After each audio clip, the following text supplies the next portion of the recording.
లక్ష్యం కేసి గురి చూచి వదలవలే అనేది వేదాలు మనకి చెప్పాయి. ప్రణవోధను శిరోహ్యాత్మా బ్రహ్మతల్లక్ష్యముచ్యతే అప్రమత్తేన వేత్తవ్యం శరవత్తన్మయో భవేత్ అని వేదం చెప్తోంది.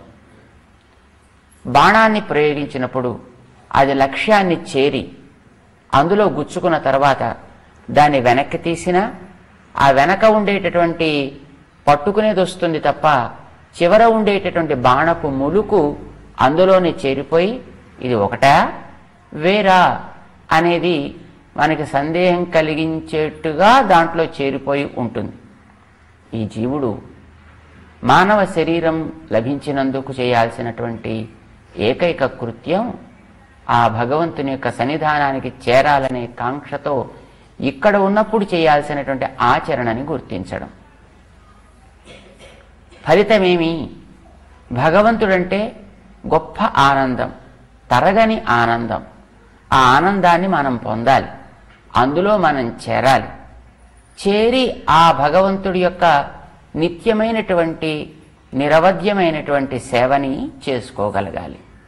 ఆ స్థితిలో దేవుడు జీవుడు కంటే వేరుగా ఉన్నాడా లేడా అని సందేహం కలిగేటంతగా దాంట్లో లీనమై ఉంటాడు అనేది వేదం యొక్క సారం.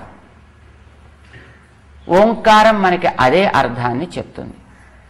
ఓంకారంలో ఆ ఉ మ అని 3 అక్షరాలు ఉంటాయి.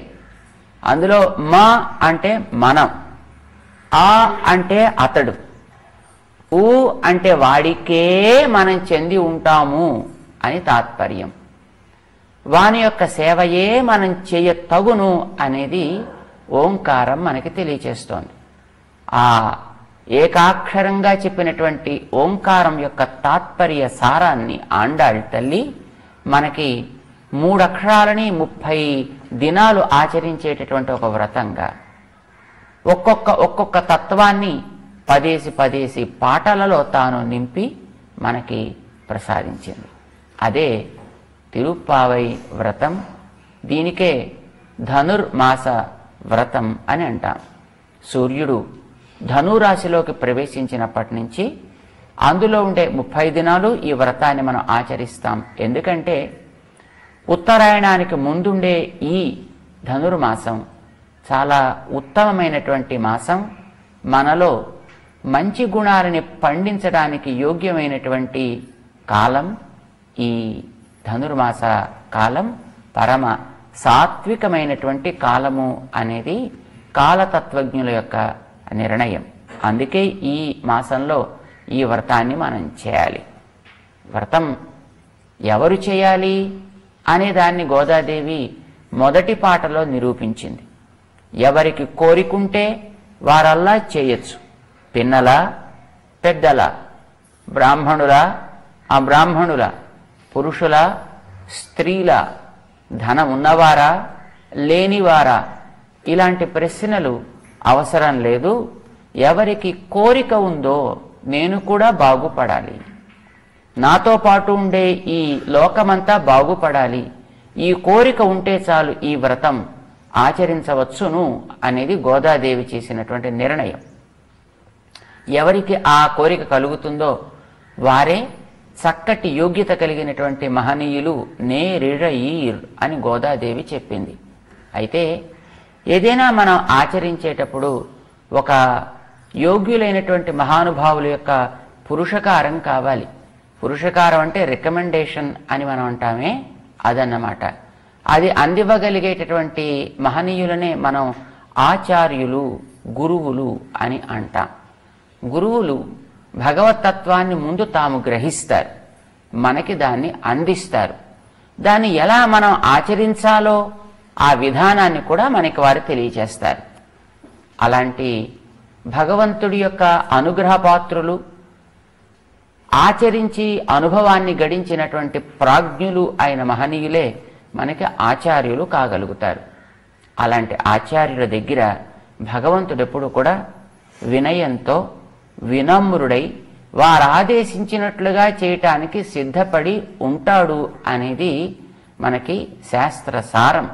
దీన్ని ఆండాళ్ చాలా అందంగా మొదటి పాటలో చెబుతూ మనకి కావలసినటువంటి పురుషార్థాన్ని ప్రసాదించదగినటువంటి శ్రీకృష్ణ పరమాత్మ నందగోపన్ కుమరన్ కనుక మనకి భయం అక్కర్లేదు, నందగోపుడి కుమారుడు అని చెప్పింది. నందగోపుడే మనకి ఆచార్య స్థానంలో ఉండి శ్రీకృష్ణుణ్ణి మనవైపు నడిపించగలిగినటువంటి మహనీయుడు. నందగోపుడు అంటే ఆచార్యుడే. ఎందుకు నందగోపుడు అంటాం ఆచార్యుణ్ణి? ఆచార్యుడంటే భగవంతుణ్ణి జాగ్రత్తగా తన దగ్గర దాచుకుంటాడు, యోగ్యులైన వారికి చెబుతాడు, అయోగ్యులైన వారి కంట పడకుండా చూస్తాడు, అయోగ్యులైన వారికి కూడా యోగ్యత కలిగించి భగవతత్వాన్ని ఇస్తాడన్నమాట. తానెప్పుడు ఆ భగవతత్వాన్ని సేవిస్తూ ఆనందిస్తూ ఉంటాడు. ఆనందిస్తాడు కనుక నందుడు. జాగ్రత్తగా గోప్యముగా దాచుకుంటాడు ఆ తత్వాన్ని కనుక గోపుడు. అందుకే ఆచార్యుణ్ణి నంద గోప అని మనం అంటాం. అలాంటి నందగోపుడి దగ్గర భగవంతుడు ఎప్పుడు భవ్యంగా ఉంటాడు కృష్ణుడు. అంతేకాదు ఆచార్యుడి యొక్క ఆధీనంలో ఉంటూ తత్వాన్ని మనకి వివరించేటటువంటిది మంత్రం. మంత్రాన్ని మనం తల్లి అంటాం, ఆచార్యుణ్ణి తండ్రి అని అంటాం. తండ్రి తల్లి ద్వారా తన యొక్క సంతానానికి జన్మని ప్రసాదించినట్టుగా ఆచార్యుడు మంత్ర అర్థాన్ని మనకి వివరిస్తూ ఆత్మకి యోగ్యమైనటువంటి ఉజ్జీవించతగినటువంటి జన్మని ప్రసాదం చేస్తాడు తన యొక్క ఉపదేశం ద్వారా. ఆ ఆచార్యుడు ఉపదేశం చేసే మంత్రమే యశోద. యశస్సుని ఇచ్చునది అని అర్థం. దేని ద్వారా యశస్సునిస్తుంది అంటే తనలో ఉండేటటువంటి తత్వాన్ని చూపి మంత్రం మనం తెలుసుకుంటే, ఆ మంత్ర అర్థం మనకి తెలిస్తే అందులో భగవంతుడు మనకి కావలసినటువంటివి అన్నీ ప్రసాదించువాడు అని తెలుస్తుంది. మంత్రాన్ని గురించి వివరించేటటువంటి శాస్త్రంలో నీకు ఏ ఫలితం కావాలి? ఇహలోకంలో ఫలితమా, పరలోకంలో ఫలితమా, భగవంతుని యొక్క కైంకర్యం అనే మహా సామ్రాజ్యమా? ఏది కావాలి? నీకేది కావాలంటే వాటన్నిటినీ మంత్రం ఇస్తుంది అని ఐహలౌకికం ఐశ్వర్యం, స్వర్గాద్యం పారలౌకికం, కైవల్యం భగవంతంచ మంత్రోయం సాధయిష్యతి అంటూ మంత్రాన్ని గురించి మనకి తెలియచెప్పే ఋషులు వివరించారు. ఐహలౌకికం అంటే ఈ లోకంలో మనం పొందదగినటువంటి ధనము, భవనాలు, సుఖాలు, సంతానము, ఆరోగ్యం, ఉద్యోగం ఒకటేమిటి? ఇహలోకానికి సంబంధించి పొందేవన్నీ ఐహలౌకికం అంటారు. పరలోకం మనకి కనిపించేది కాదు ఈ కంటితో, స్వర్గాది లోకాలు అంటారు. కైవల్యం అంటే కేవలము తనని తానే అనుభవించాలనుకునే ఆత్మ సాక్షాత్కారానికి కైవల్యం అని పేరు. దాన్ని కూడా ఈ మంత్రం ఇస్తుంది. భగవంతంచ లేదు, నువ్వు భగవంతుణ్ణే చేరి ఆయన యొక్క సేవా సామ్రాజ్యాన్ని పొందాలంటే దానిని కూడా ఇవ్వగలిగినది ఈ మంత్రం. అందుకే ఇది అన్ని రకాల లాభాన్ని కలిగించి నీకు యశఃప్రదానాన్ని చేయు మంత్రము. అయితే ఈ మంత్రంలో ఎలా ఉంటాడు భగవంతుడు అనే దాన్ని చాలా అందంగా గోదాదేవి సాంకేతికంగా వివరిస్తూ, యశోద దగ్గర ఇళం సింగం లేత సింహం వలె ఆయన వ్యాపించి ఉంటాడు, అన్ని వైపులా తాను వ్యాపిస్తాడు అని చెప్పింది. మంత్రంలో భగవంతుని యొక్క గొప్పతనం ఆయన ఇందుగలడు అందులేడని అన్నట్టుగా అంతటా వ్యాపించి ఉండడంలోనే తెలుస్తుంది. కేవలం ఒక ప్రదేశానికో, కేవలం ఒక ఆకృతికో, కేవలం ఒక ఫలానికో చెంది ఉండేటటువంటి వాడు పరిమితము అయినటువంటి తత్వం అవుతుంది. ఇక్కడక్కడని లేక అంతటా వ్యాపించి ఇది అది అని కాక అన్నిటినీ ఇవ్వగలిగే, ఈ రూపం ఆ రూపం అనే హద్దు లేక అన్ని రూపాల తానే నిండి ఉండేటటువంటి సర్వవ్యాపి ఎవడో ఆయనే మనకి ఉపాసించదగినటువంటి తత్వం. అలాంటి తత్వమే ఈ యశఃప్రదానం చేసేటటువంటి యశోదలో ఇమిడి ఉండే తత్వం. ఏమిటా తత్వం? ఎలా ఉంటుంది ఆ తత్వం? అసలు ఎలా ఉండాలనుకుంటా మనం ఆ తత్వాన్ని? ఏదైనా మనం ఒకటి దైవము అని గుర్తించి విశ్వసించి ఆరాధించాలంటే దానికి కొన్ని యోగ్యతలు ఉండాలి. ఏమిటా యోగ్యతలు? అపరిమితమైన దయ కలిగి ఉండాలి. మనం తెలియక చేసిన తప్పులని క్షమించగలిగే ఓరిమి ఉండాలి. లోపల ఉండే దోషాలని తొలగించి శుద్ధి చేసే వాత్సల్యం కావాలి. తనకంటే మించిన తత్వము లేదనే పరస్వభావం కలిగి ఉండాలి. వీరందరూ నావారనుకునే స్వామిత్వం కావాలి. అరమరికల్ లేక మనతో పాటు కలిసి ఉండగలిగే సౌశీల్యం కావాలి. మనం ఎంత క్రిందకి దిగజారి ఉన్నా గుర్తించి ఆశ్రయిస్తే మన దాకా దిగి మనతో చేరి ఉండగలిగే సౌలభ్యం కావాలి. వీరు వారని తేడా లేక అందరినీ అనుగ్రహించగలిగేటటువంటి ఔదార్యం కావాలి. ఇవన్నీ ఉన్నవాడు సుమా అని అలాంటి యోగ్యతలు కలవాడినే మనం ఉపాసించాలి అనేది తెలియచెబుతూ గోదాదేవి స్వామి యొక్క యోగ్యతల్ని తెలియచేసే పాటలో నిన్న కార్మేని మేఘము వంటి స్వభావం కలవాడు, శంకణ్ వాత్సల్యం తనకుండేటువంటి పరత్వము ఉట్టిపడేటటువంటి ఎర్రదనం తన యొక్క నేత్రములలో ప్రకాశింప చేయువాడు. అంతేకాదు తనకుండే జ్ఞానానికి తనకుండే శక్తికి కూడా తిరుగులేదని చెప్పేటట్టుగా సూర్య చంద్రుల వంటి ముఖకాంతి కలవాడు. పేరేదో చెప్పాలి కదా. ఇది వేదం చెప్పేటటువంటి ఒక ప్రక్రియ. వేదంలో ఎప్పుడైనా మంత్రం చెబితే మంత్ర అర్థం వెంటనే వివరిస్తుంది. లేదు అర్థము చెప్పి వెంటనే ఆ అర్థం తెలిపే మంత్రమేదో వివరిస్తుంది. చూడండి, మన వాళ్ళు ఆలయాల్లో చదివేటటువంటి ఏ మంత్రపుష్పాన్ని మనం విన్నా అందులో అంతటా వ్యాపించి ఉండు తత్వం ఒక్కటి ఇది అని చెప్పింది. అంతర్ బహిశ్చ తత్సర్వం వ్యాప్య స్థితః నారాయణ. అంతటా లోపల బయట వ్యాపించి ఉండునది తత్వం ఏది అని అర్థాన్ని చెప్పి వెంటనే దానికి మంత్రాన్ని కూడా వివరించింది. అది నారాయణ అని అనవలే అంటుంది. అదే మన గోదాదేవి చెప్తోంది. అందుకే గోదాదేవి చెప్పిన తిరుప్పావై వేద ఛాయ, అంటే వేదాన్ని అనుసరించి వచ్చేటటువంటి ప్రబంధం ఇది. అంతే తప్ప ఎవరో కేవలం కూర్చుని ఏదో సరదాకి రాసుకున్నటువంటి ప్రబంధము కాదు. అలాని కఠినమైంది కాదు. హాయిగా మనకి ఏ యోగ్యత ఉంటే ఆ యోగ్యతతోటే పాడుకోవటానికి వీలైనంత సులభమై దిగి వచ్చినటువంటి ప్రబంధం ఇది. విశ్వాసం కలిగిన వారికి భగవంతుడు తప్పక అనుగ్రహిస్తాడు. ఇదే చెప్పింది మన అమ్మ నమక్కే. అయితే మనం కోరుకునేది ఒక పురుషార్థం ఉంది, ఒక ఫలం ఉంది. ఏం ఫలం? అది ఎప్పుడూ తరగని మంచి ఆనందం మనకు కావాలి. దుఃఖాలు మనకి తొలగిపోవాలి. ఇదే మనం కోరుకుంటాం. ఎవరికి దుఃఖాలు లేక నిత్య ఆనందం ఉంటుందో అలాంటి వారిని లోకం కీర్తిస్తుంది. అయితే ఆ కీర్తన వచ్చిన తర్వాతనే అసలు సమస్య ఆరంభమవుతుంది. 10 మంది మన వెనక చేరి మనని కీర్తించ ప్రారంభించగానే నా అంతటి వాడు మరి లేడు అనుకుంటూ మనం రొమ్ము విరుచుకోవాలని అనిపిస్తుంది. అది లేకుంటే చాలు.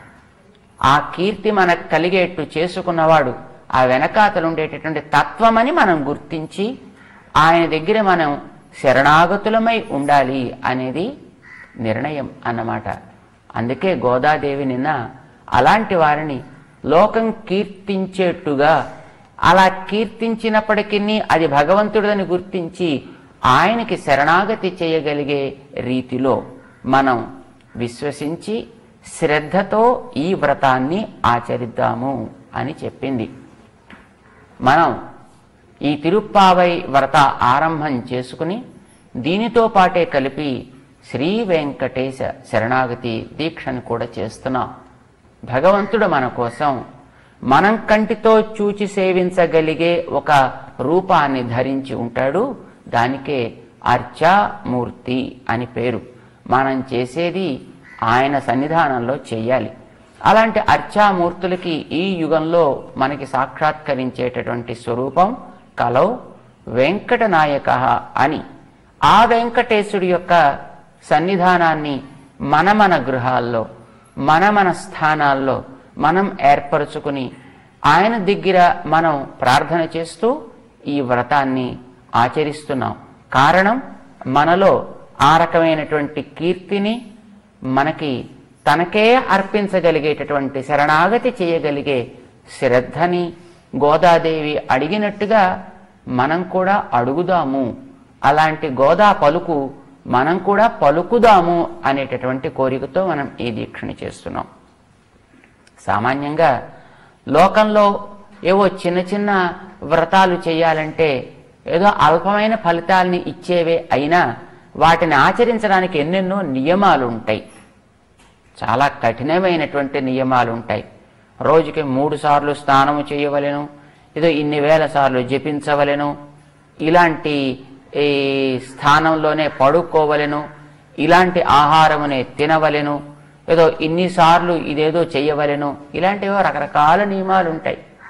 వచ్చే ఫలితం అల్పమే అయినా దానికోసం ఆచరించాల్సినటువంటి నియమాలు ఎంతెంతో కఠినంగాను, ఒకవేళ ఆ నియమాల్ని మనం పొరపాటునైనప్పటికీ తప్పుగా ఆచరిస్తే లేకపోతే వాటిని అతిక్రమిస్తే అది రావలసిన ఫలితం రాదు సరికదా, విపరీతమైన ఫలితాలు కలిగి ఉన్న స్వరూపాన్ని కూడా నాశనం చేసేట్టుగాను ఉంటాయి. ఎన్నో చరిత్రలు మనం శ్రవణం చేస్తూ ఉంటాం. కొంతమంది మహానుభావులు ఏదో యాగం చేయాలని ఆరంభం చేసి అది మధ్యలో సక్రమంగా చెయ్యలేక నియమాన్ని ఉల్లంఘించిన ఫలితంగా బ్రహ్మరాక్షసులు కూడా అయిపోయారు అని మనం వింటూ ఉంటామే. మరి అలాంటి అల్పమైన ఫలితాలని ఇచ్చేవి ఆ యాగం చేసింది అతను కేవలం ఏదో ఒక లోకాన్ని పొందడం కోసం, ఒక లాభాన్ని పొందడం కోసం. అలాంటి అల్పలాభాన్ని ఆశ్రయించి దానికోసం అల్పమైనటువంటి క్రియలను చేసినప్పుడే ఎన్నెన్నో నియమాలుంటాయే. మరి గోదాదేవి మనకందరికీ కూడా మంచి ఆనందాన్ని, బ్రహ్మానందాన్ని పొందడానికి ఈ తిరుప్పావై వ్రతాన్ని, అందులో మనం ఈ దీక్షని చేయమని అంటోందే. మరి ఎన్ని నియమాలు ఉంటాయో ఏమిటో, ఎంత కఠినంగా ఉంటాయో ఏమిటో, మనం చేయగలుగుతామో లేదో, మధ్యలో ఏవైనా ఒకవేళ పొరపాటు చేస్తే ఏం ప్రమాదం వస్తుందో ఏమిటో, ఉన్న స్వరూపం కూడా, ఉన్న లాభాలు కూడా, ఏదో కొండ నాలుకకి మందేస్తే ఉన్న నాలుక కూడా పోయింది అని మన ఉండేటటువంటి స్థితిలో హాయిగా ఉన్నది కాస్త నష్టం కలుగుతుందేమో, ప్రమాదం వాటిల్లుతుందేమో అని గోదాదేవితో పాటు అక్కడ చేరి ఉండేవారందరికీ ఒక సంశయం కలిగినట్టుంది. గోదాదేవి ఆ సంశయాన్ని ఈ వేళటి అవసరంలో నిర్మూలిస్తోంది. మనకి సంశయం అవసరం లేదు. కారణమేమి? మనం చేసేటటువంటి వ్రతం ఉత్తమోత్తమ వ్రతం. మనం చేసే వ్రతం పరమసాత్విక వ్రతం. మనం చేసేటటువంటి వ్రతం ఇతరమైనటువంటి ఉపద్రవాలు కలిగించని వ్రతం. కొన్ని మందులు ఉంటాయి, ఆ మందులు సక్రమంగా పనిచేస్తాయి, పనిచేస్తే అంతే తప్ప రియాక్షన్స్ ఇవ్వవన్నమాట. మనం తిరుప్పావై వ్రతం అట్లాంటిది. మనం ఆచరించే దీక్ష కూడా అట్లాంటి నిరుపద్రవమైనటువంటి వ్రతం ఇది. ఎందుకని? లోకంలో వాళ్ళు ఇతర ఫలితాన్ని ఆశ్రయించి చేసేవన్నీ కూడా ఆత్మ యొక్క స్వరూపానికి సహజమైనవి కావు, అవి ఆరోపితములైనవి. అంటే పిల్లవాడు అమ్మ దగ్గరికి వెళ్ళాలంటే ఆనందంగానూ ఉత్సాహంగానూ సరదాగానూ వెడతాడు, అమ్మకి సంతృప్తి కలిగేట్టుగా వెడతాడు. కానీ ఇతర చోట్లకి వెళ్ళాలంటే, ఒక పాఠశాలకు వెళ్ళాలంటే ఎన్నెన్నో నియమాలు ఉంటాయి. అమ్మ దగ్గరికి వెళ్ళడానికి ఏ నియమం పాటించి వెళ్ళాలి? ఏ నియమమో అక్కర్లేదు. కానీ అట్లా మనం పాఠశాలకి వెళ్ళాలంటే వెళ్ళగలమా? వెళ్ళడానికి వీల్లేదు. పాఠశాలకి వెళ్ళాలంటే ఈ సమయానికే అక్కడ చేరవలే, ఇలానే అక్కడ ఉండవలే, ఈ వేషంతోటే అక్కడ ఉండవలే, ఇట్లా ఎన్నెన్నో నియమాలు ఉంటాయి. ఏ నియమాన్ని ఉల్లంఘించినా ఎంతో దండన కూడా ఉంటుంది, శిక్ష కూడా పడుతుందన్నమాట. కానీ సహజమైనటువంటి ప్రేమ కలిగిన, సహజమైన సంబంధం కలిగినటువంటి, అన్నీ ఇవ్వగలిగిన అమ్మ దగ్గరికి వెళ్ళడానికి ఏ నియమము అడ్డు రానే రాదు. పాఠశాలకు వెడితే అన్ని లాభాలు వస్తాయా? రాకపోవచ్చు. ఏవో కొన్ని అక్షరాలను మాత్రం మనం ఆర్జించగలుగుతాం. కానీ అమ్మో అక్షరాలని ఇవ్వగలదు, ఆహారాన్ని ఇవ్వగలదు, ఆనందాన్ని ఇవ్వగలదు, అన్నీ ఇవ్వగలిగినటువంటిది అమ్మ. అలాంటి అమ్మ దగ్గరికి వెళ్ళడానికి ఏ నియమాలు అడ్డు రావు. కానీ అల్పమైన ఫలితాలను ఇవ్వవలసిన స్థానానికి వెళ్ళాలంటేనే నియమాలు అత్యధికంగా ఉంటాయి. మన స్వరూపానికి కూడా అంతే. శారీరకమైనటువంటి ఇహ పర లోకాల్లో పొందే ఏవైనా ఫలితాలని కోరి చేసేటటువంటి కామ్యకర్మలు ఆచరించాలంటే, కోరికలతోటి పనులు చేయాలంటే ఎన్నెన్నో నియమాలుంటాయి. నియమాన్ని సవ్యంగా ఆచరించాలి. ఒక్కటి తప్పినా అన్నీ ఫెయిల్, అన్నీ కూడా పని చేయకుండా పోతాయి. కానీ భగవంతుడి యొక్క సేవని కాంక్షించి, ఆత్మ ఉజ్జీవనని కాంక్షించి ఆచరించేటటువంటి ఈ తిరుప్పావై వ్రతానికి కఠినమైనటువంటి నియమాలు ఏవి ఉండవు. అయితే ఏది మనకి భగవంతుడి మీది ప్రేమతోటి చేస్తామో అదే నియమం. ఇక్కడ ఇది చేయవలెను, ఇది మానవలెను అనే నిర్బంధం కాదు మనకి ప్రేరణ కలిగించేది. అరే ఈ మాత్రమేనా నేను చేయకుండా ఎట్లా ఉండగలుగుతాను అని మన వెనక కలిగేటటువంటి ప్రేరణే దీనికి మనం నడిపించేదన్నమాట. అదే మనకి నియమం. మనందరికీ తెలుసును, ప్రేమించిన వ్యక్తితోటి మనం మాట్లాడుతూ కూర్చుంటే నిద్ర మర్చిపోతాం, తిండి మర్చిపోతాం, శారీరకంగా కలిగే శ్రమని మనం మర్చిపోతాం. కానీ ఇష్టం లేని వ్యక్తితోటి మనం మాట్లాడాలంటే మాట మాట మనకి కఠినంగా ఉంటుంది, క్షణక్షణము మనకి ఎంతో బరువుగా అనిపిస్తుంది. ఏది అక్కడ చెయ్యాలన్నప్పటికీ కూడా అది మనకి భరించరానంత దుఃఖాన్ని ఇస్తుంది. కారణం అక్కడ విధి. ఇక్కడ ప్రేమించినటువంటి స్థానంలో అక్కడ ప్రేమే ప్రేరకం వెనకాతల. అందుకే అక్కడ పడే కష్టం ఏది కూడా మనకి నిజానికి కష్టము అని అనిపించదు. ఇష్టమైన వారి దగ్గరికి వెళ్ళాలనుకున్నప్పుడు తెలతెలవారుతూ లేవాలన్నా ఆనందంగా ఉంటుంది, చన్నీళ్లతో స్నానమాడాలన్నా ఆనందంగా ఉంటుంది. అక్కడ ఏ రకమైనటువంటి కృషి చేయాలన్నా అది ఆనందాన్ని ఇస్తుంది తప్ప దుఃఖాన్ని మనకి ఇవ్వదు కదా. అట్లానే భగవంతుడైనటువంటి శ్రీకృష్ణుడి కోసం మనం చేసేటటువంటి వ్రతం ఈ వ్రతం కనుక, మనకి సర్వ పాపములని హరించేటటువంటి వెంకటేశుని కోసం మనం చేసే వ్రతం ఈ వ్రతం కనుక, ఈ వ్రతానికి మనం ప్రేమతోటే, ఆ ప్రేమ ప్రేరేపించిన నియమాలనే నియమాలు అని అంటాం తప్ప వేరే నిర్బంధంగా చేసేవేవి ఇక్కడ మనకి నియమాలు కానే కావు. అలాంటివి ఏమి అనేది మన ఆండాళ్ తల్లి ఈనాటి పాటలో మనకి వివరిస్తోంది. తిరుప్పావై 2వ పాసురంలో. పాసురాన్ని ఒకసారి మేమంటాం, మనం అందరం దాన్ని అనుకుందాం. ఆండాళ్ తిరువడిగళే శరణం.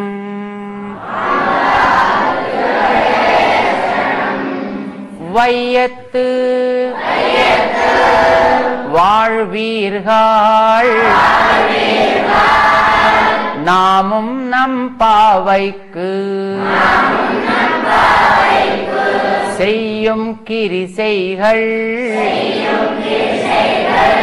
கேளீரோ.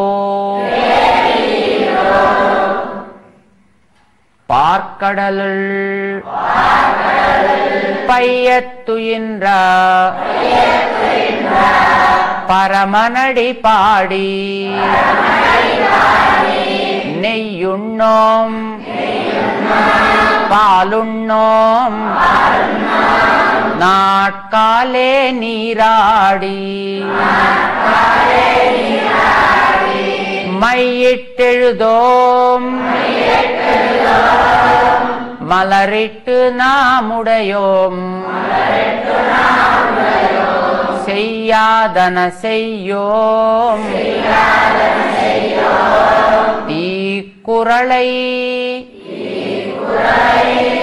சென்றோதோம் ஐயமும் பிச்சையும் ஆந்தனையும்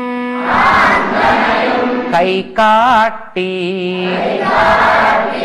உய்யுமாறெண்ணி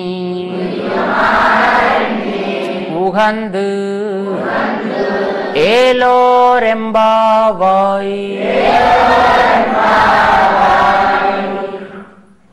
ఇది మన అమ్మ చెప్పినటువంటి పాట.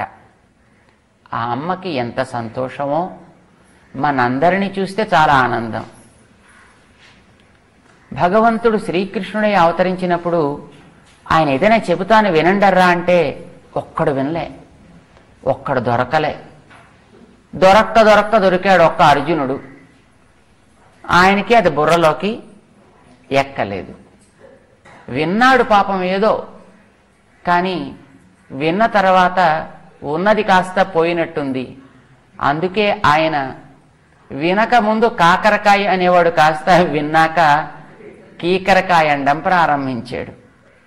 వినక ముందంతా శిష్యస్తేహం, నేను నీ శిష్యుణ్ణి, ప్రపన్నం శాధి, నేను నీకు శరణాగతి చేసిన వాణ్ణి, ఆజ్ఞాపించు, ఇలా మాట్లాడాడు. కానీ ఆయన చేసిన ఉపదేశం భగవద్గీత అంతా వినేశాక, నేను విజయుణ్ణి తెలుసునా, నువ్వు సారథివి తెలుసునా, వచ్చి తలుపు తీ రథానికి, అప్పుడు దిగుతానన్నాడు. మొట్టమొదటి శిష్యుడు అన్నవాడు తర్వాత అహంకరించడం ప్రారంభించాడంటే పాపం విన్నటువంటి మాట వికటించింది ఆ అర్జునుడిలో. భగవంతుడికి లభించినటువంటి శిష్యుడు అంత గొప్పవాడు. గోదాదేవి ఎంత పొంగిపోతోందో. ఆ వేళ పాప ఆయనకు ఒక్కడూ దొరకలేదు. ఈవేళ నేను ఆ స్వామిని గురించి ఈ వ్రతం చేద్దామంటే ఇంతమంది మీరంతా వచ్చారే, ఇందరూ మీరంతా సిద్ధపడుతున్నారే, ఆహా, ఆనాటి కంటే ఈనాటి మనం ఎంత అదృష్టవంతులమో. విభీషణుడు చెబుతానంటే వినేవాడు దుర్లభుడైపోయాడు. వక్త శ్రోతాచ దుర్లభ అని పాపం లంకానగరంలో మంచి చెబుతాను వినండర్రా అంటే ఒక్కడు వినలే.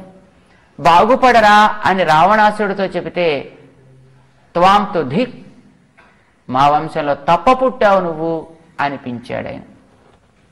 మరి ఆ లంకానగరం కంటే ఆనాటి శ్రీకృష్ణుడి యొక్క కురుక్షేత్రం కంటే ఈనాడు మనం ఉండే చోటు ఎంత గొప్పదో, ఆనాటి వారి కంటే ఈనాటి మనందరం ఎంత అదృష్టవంతులమో. ఒక్కరు కాదు, ఇంతమంది కేవలం వినడం కాదు, ఆచరించడానికి కూడా సిద్ధపడుతున్నారే.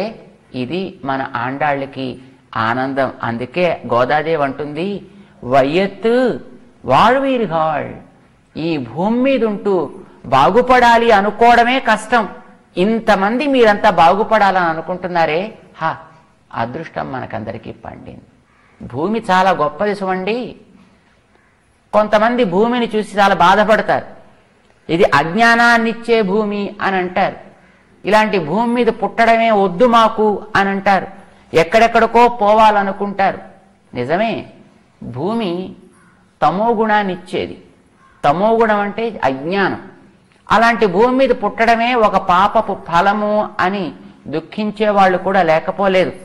ఎందుకంటే ఈ భూమి మీద పుట్టిన వాళ్లే ఎన్నిసార్లు వచ్చినా భగవంతుడిని గుర్తించక, ఆయన తిట్టి, ఆయన చెప్పింది చేయక, ఆయన్నే కొట్టబోయి, దుర్యోధనుడు లాంటి వాళ్ళు ఆయన్ని కట్టబోయి చివరికి పరాభవం పాలైన సన్నివేశాలు మనకి ఎన్నెన్నో తెలుసును. మరి భూమి యొక్క లక్షణం అది, వాళ్ళ తప్పు కాదు పాపం. అలాంటి భూమి నిజానికి మన పాలిటి వరమైంది కదా.